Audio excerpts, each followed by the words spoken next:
very thankful and grateful to have another game and to still be alive in the tournament here. Thought the team played really well on Saturday in all three phases. There's some really great moments.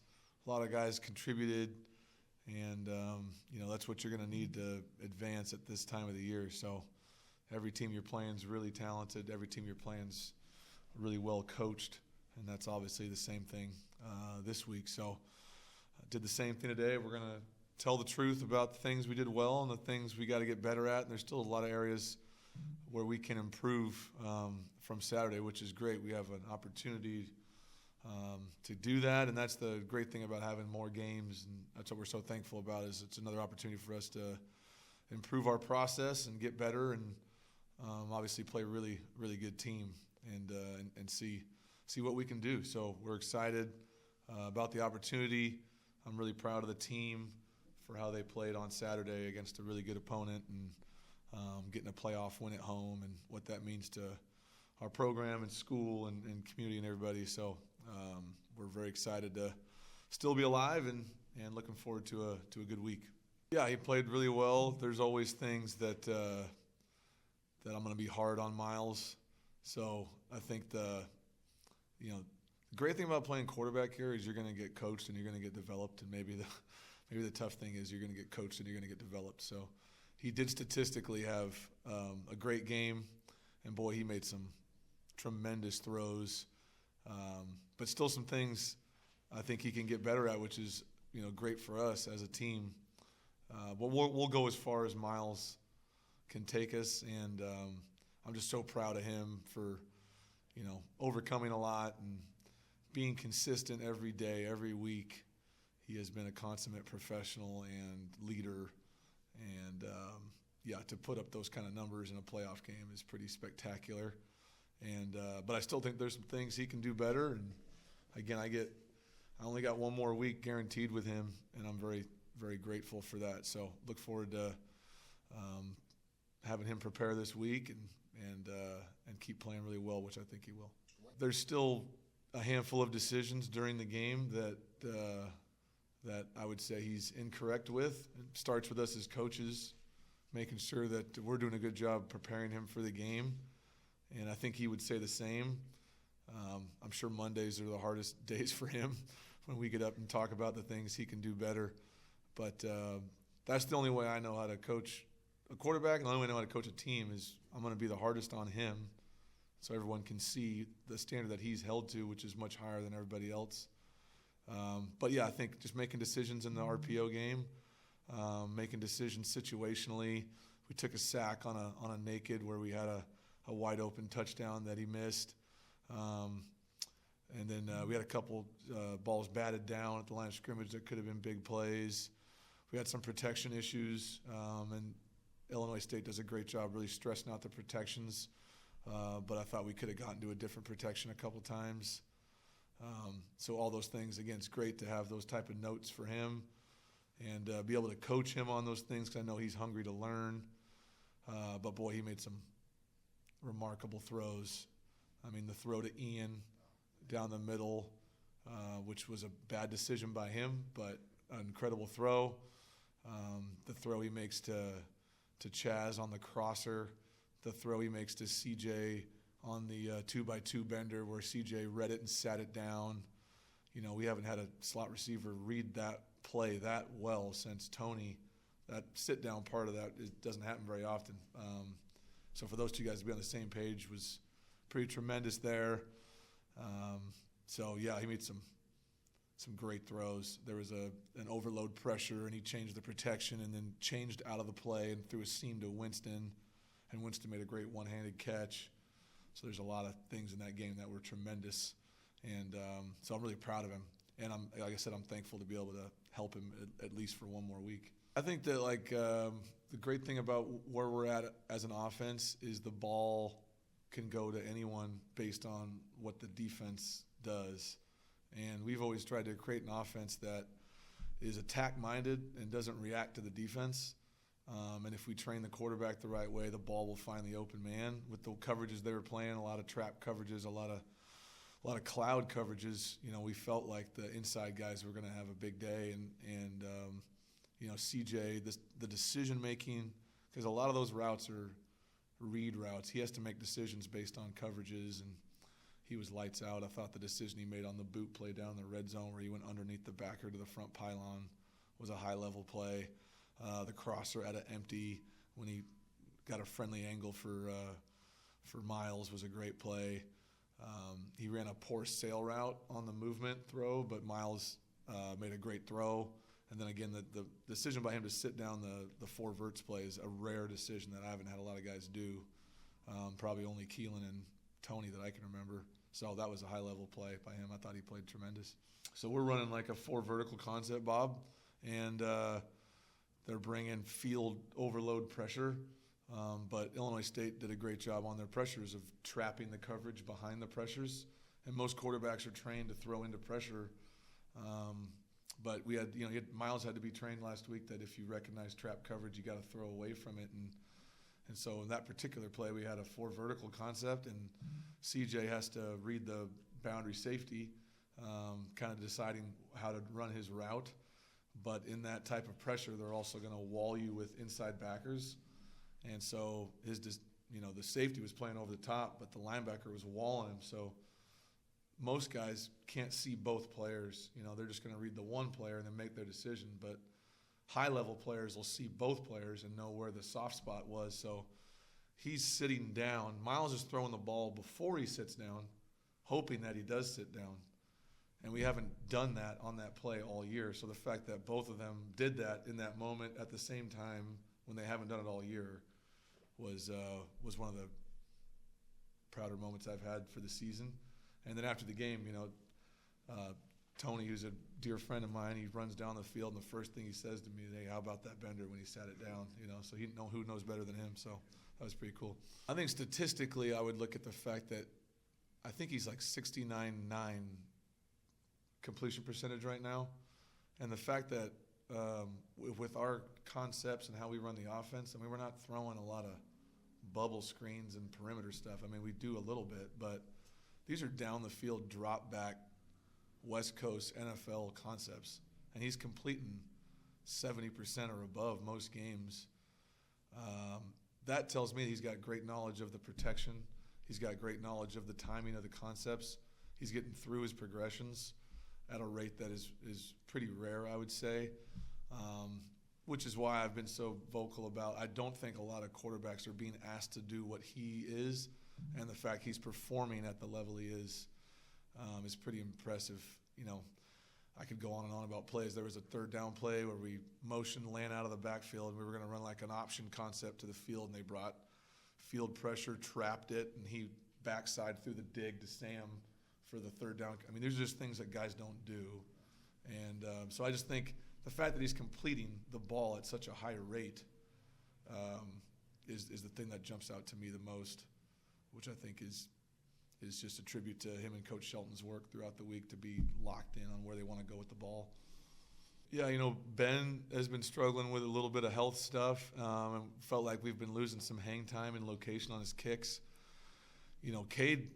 Cade has the ability to do that. He's been inconsistent, with just when he hits it right and when he doesn't. But he knew during the week that we were going to go with him. I thought you hit on the head. That was one of the things we were most proud of as a staff and team was Cade Cox's performance. He was getting over a 4-second hang and really locating the ball really well. And when we know that when we've lost 2 games this year, we've given up scores on special teams, and we knew how important it was for us to punt the ball well, and they pressure the punter so much. We were hoping he was going to be able to block out that noise and perform well. So I thought Cade was tremendous. And then Wyatt, it was more injury. Blake Cotton's been dealing with a hamstring and didn't feel 100% as he got in there. Tyson's been dealing with a shoulder. Both guys are just kind of on the edge of being out, and felt like Wyatt was the most healthy guy at that point, and then he was performing with some confidence and playing well, and so he was our defensive player of the game, and cool moment for him and the teammates to celebrate Wyatt. He's an ultimate Aggie Pride guy, shows up every day, never says a word, been hurt during the year, never complains. And just for him to have that moment, to me, was a true Aggie pride scenario. And so it was cool for him to have his day like that. We're going to need him, obviously, if we want to advance. Yeah, I think it's been well documented, the inconsistencies on the back end sometimes. I thought Marquise played tremendous. I thought he played great. I thought Samaje played great.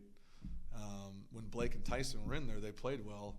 So, an area maybe of concern of recent weeks, you start to see some guys gain some confidence like that. That's going to be huge for us going forward. So, I was really proud of Marquise, Wyatt, Samaje, Tyson, Blake, all those guys at the corner spot played really well. And obviously Kavir and Sham and Rex show up every week. But I thought that was a great sign for us. A team that doesn't want to throw the ball, 60-something pass attempts, only 260 yards. So they're getting 4 yards, I think, per completion or something like that. Like, that's high-level secondary play, so that was good to see. I know they're ranked whatever they're ranked, but they are as good as anyone we've seen on film. Their O-line is their fronts are just high-level fronts. I mean, they got guys that are going to get paid on Sundays, I'm sure, to play. So offensive line's super physical, do a great job in the run game. Defensive line is loaded. They get after the passer. I think their defensive end, number 90, is a real issue. And then obviously he's getting a lot of stuff for Buck Buchanan, well-deserved. But I think their safeties in the back end are really, really good players. Their nickel's really good. They're super physical. They understand the scheme really well. I mean, they're ranked in the top 5 on defense and offense. So there's really no weaknesses to their team. And they're going to be playing at home in a very hostile environment that I've been to before, and it's a tough place to win. So they are a great team. They deserve all the accolades they have. I think the coaches are obviously really talented, and the team plays hard, and they can beat you in a lot of different ways. So at this point in the year, I wouldn't really expect anything less. So it'll be probably the greatest challenge we've faced this year. We've played some good teams, but playing them on the road will be a difficult challenge. Not necessarily. I was talking to the team today. It's kind of like an NFL roster at this point. Like, every week you're kind of looking at, okay, what's our best chance to win this game? And so we got to look at what is the best 64 to try to win this game, and that might be different than the 64 we thought we needed for the last game, and plus there might be some injuries here or there. So how soon do you have to make that decision? You have to report it on early in the week, but you can change it as late as like an hour before the game if you want. So, we can only dress 64, but we might take a few more if we're up in the air injury-wise or something like that. So, yep. Yeah, it's really difficult. I know every school in the country's dealing with the same thing. So we're going to have a handful of guys miss practice all week.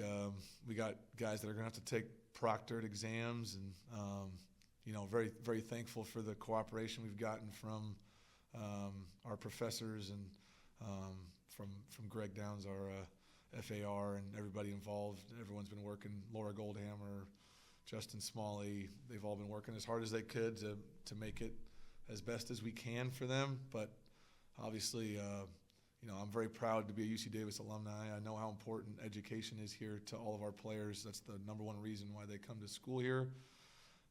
So we want them to do really well in those, and we're going to do everything we can as a football team to navigate around that, so they don't feel distracted or disturbed from their finals. And hopefully they can knock that out and then focus on trying to win the game. Yeah, you're going to have to hope that you can get them on the back end. They're not going to be able to do the practice, which, you can't get those reps back. But, hopefully he's got to hope at this point of the year that they've had enough banked reps where they can learn what they need to learn in the classroom and not on the field. It's obviously stressful for them, stressful for us as a staff. I thought it definitely hurt us in 2018. But I don't think we were as prepared for it because we just hadn't been that far before. And, so being a part of that team and knowing the issues it caused, we tried to get ahead of it, weeks in advance. And that's why I'm so thankful for Laura and Justin and Greg and everybody for doing the best they could to communicate with professors. And again, I just very thankful for everyone involved for trying to help these guys with accommodations as best as they could, so they could try to compete and be successful on Saturday, but obviously most importantly do well in their finals. I don't think it's necessarily a difference. I know that their turf's a little unique, so I know that it's not a true field turf, so that's something you got to get used to a little bit. But if anything, it just means you're probably running faster, if I remember that kind of stuff. But I think for us, obviously, if I could choose between playing in a dome or playing outside in 0-degree weather, I'll take the dome. So I'm thankful that they built that, and we're looking forward to. It's a great venue. I've been there before. Their fans are tremendous. It'll be loud, and they'll be into it, and so it'll be really fun. I just think that 2018 was almost like a Cinderella. Oh my gosh, we've never been here before. We're just happy to be here. We don't really know what's going on. Whereas, because Hawk and them got there a couple of years ago, and because I've been through that before, we're able to at least have a little bit more experience of what this week's going to feel like and how difficult the opponent is going to be. And so, same message to our guys is that the only thing that stands in the way of progress is if you're focusing on your last success. And if you define potential as what you could be, then what you just did is no longer what your potential is, And so for us, it's about, our potential was that we could get this far, but now we are this far. So now our potential could be we could get further. So let's not focus on what we've done. Let's focus on the new challenge ahead of us and how challenging, but how awesome that's going to be to play great teams like this and to see if we can compete at that level. And that was, of all the reasons why I wanted to be here, I would say very close to the top would be to try to help guide our program beyond this part of the season. And if we can this year, awesome. And then we got to look at what it takes to keep going. And if this is where it ends, then I'm committed to figuring out what it's going to take to keep going further. But I think our team is very focused. They're very confident. They have a lot of respect for the teams that they're playing, and they know how challenging it's going to be. But they also feel like if we play well, that we can hang in there with anybody. And so I know for us, like all year, broken record, but it's how well can we play? How well can we play? And if we play well, I think we got a great shot. And if we don't, that'll be the end of the road. Yeah, Joey tore his ACL, and he was, talk about a Aggie pride guy. So this guy partially tears the ACL early in the year, and supposed to be out for a long time. Rehabs his butt off, and they basically say like at some point it's gonna tear, right? And so since Eastern Washington, when Joey came back and got a sack on his first play, he's been playing every single rep at practice and every single rep in the game, knowing that this could be the rep where it goes. And for him to play with that type of effort and commitment to his teammates,